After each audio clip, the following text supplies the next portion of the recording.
ક્યારેય એવું બન્યું છે કે આપણું સપનું મોટું હોય પણ એને પૂરું કરવાના સાધનો નાના પડે?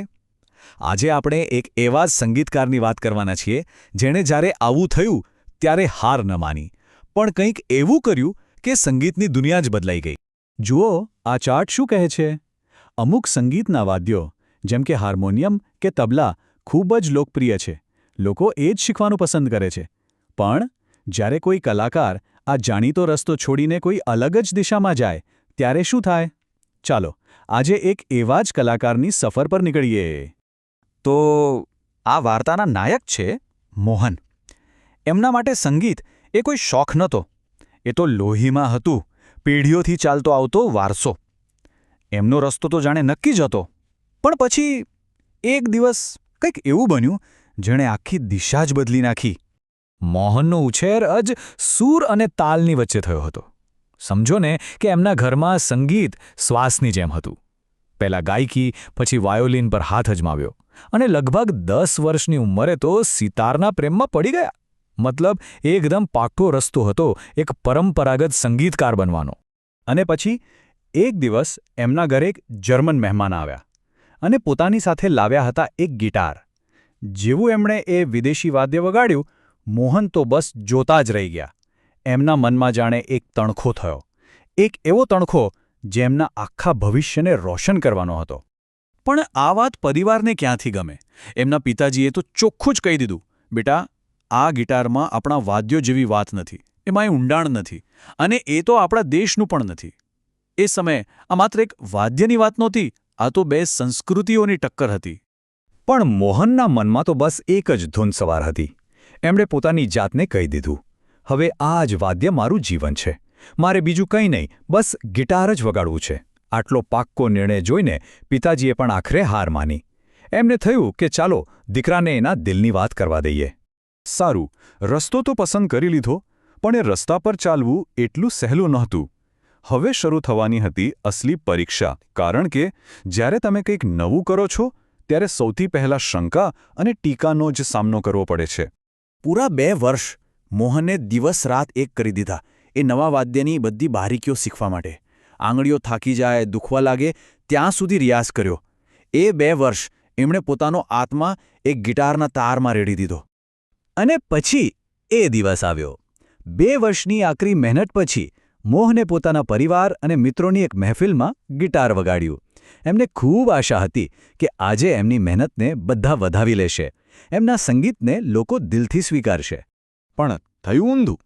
મહેફિલ પૂરી થઈ અને એક સગાએ આવીને કહ્યું, બહુ સરસ, પણ તારે આ નવા વાદ્ય પર હજી બહુ મહેનત કરવાની જરૂર છે. આમાં હજી કંઈક ખૂટે છે. બસ આટલું સાંભળતા જ મોહનનું દિલ તૂટી ગયું. અને ઘા પર મીઠું ભભરાવા જેવું થયું. બીજા એક જણે આવીને કહ્યું, સિતારનો અવાજ તો જાણે વહેતું ઝરણું છે. તારા આ વાદ્યમાં એ ઊંડાઈ જ નથી.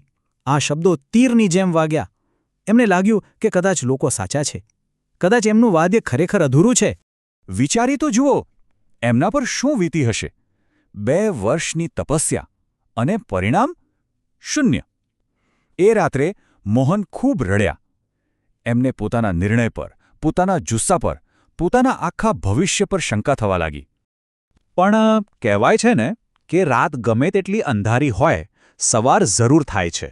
અને સાચો કલાકાર હારમાંથી જ જીતનો રસ્તો શોધી કાઢે છે. મોહન માટે આ નિરાશાની રાત જ એક નવા સૂરજની શરૂઆત બનવાની હતી. આપણી સાથે પણ ક્યારેક આવું થાય છે ખરું ને?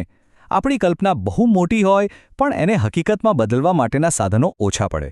ત્યારે શું કરવાનું? હાર માની લેવાની કે પછી સાધનોને જ બદલી નાખવાના? મોહને બીજો રસ્તો પસંદ કર્યો. અને એ જ વખતે એમના મનમાં એક વિચાર ઝબક્યો.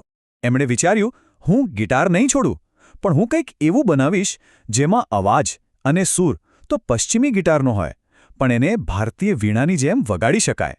આ કોઈ નાનો સૂનો વિચાર નહોતો, આ એક ક્રાંતિ હતી.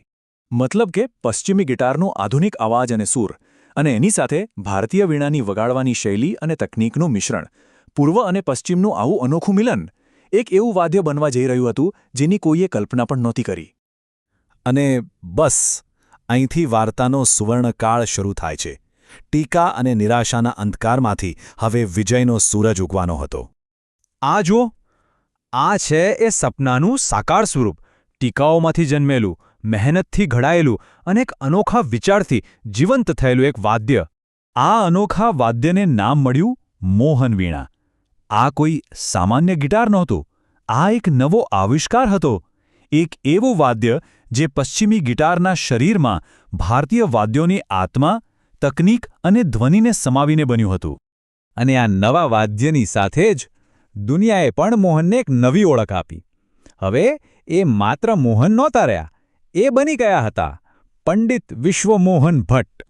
એમની સફળતાની સફર અહીં અટકી નહીં. એ પહોંચી છેક ગ્રેમી એવોર્ડ સુધી. હા, સંગીતની દુનિયાનું સૌથી મોટું સન્માન. વિચારો, જે વાદ્ય માટે એમને કહેવામાં આવ્યું હતું કે આમાં ઊંડાણ નથી, એ જ વાદ્યના સૂર આજે દુનિયાના સૌથી મોટા સ્ટેજ પર ગૂંજી રહ્યા હતા. અને 1993માં એવોર્ડ લેતી વખતે એમણે જે કહ્યું એ આખી સફરનો સાર છે.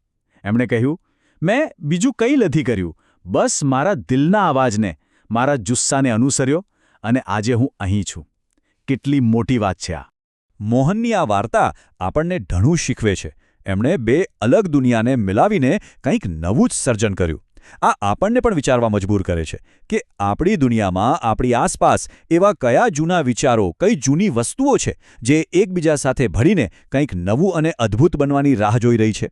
કદાચ એનો જવાબ આપણી પોતાની અંદર જ છે.